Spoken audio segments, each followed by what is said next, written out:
Growing up in Barrio Logan, the Logan Heights area it was home. It was home to me because it was the cultura, the language, speaking Spanglish, playing in the streets. People saw the Logan Heights, Barrio Logan area as a dangerous place, but I never saw that.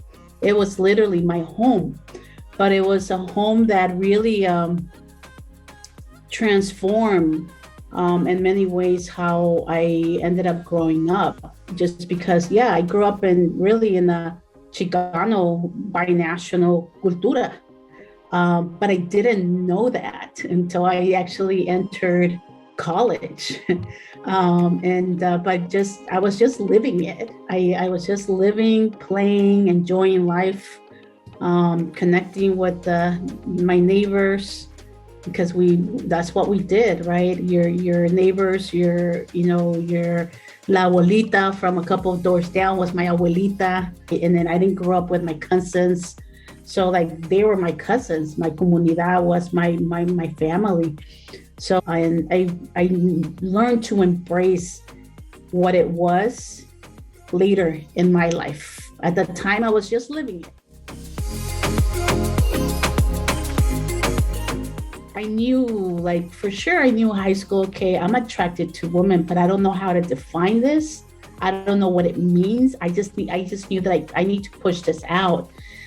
And I think it was my senior year in high school. I was okay, I started kind of feeling feeling more comfortable. And then college came, and I think that was to me kind of the beginnings of my acceptance of who I was attracted to.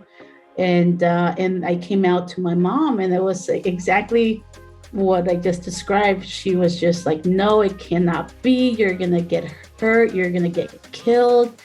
So it was just one of those things where, she was just afraid because, once again, she wasn't exposed to what it really is in a healthy way.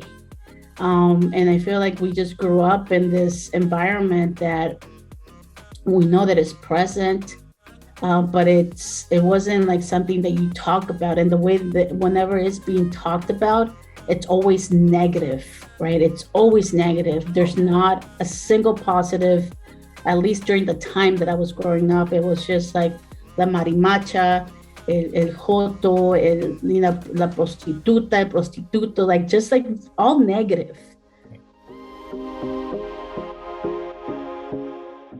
Georgette today would give 15-year-old Georgette. Wow, that's an interesting one. I would say believe in yourself.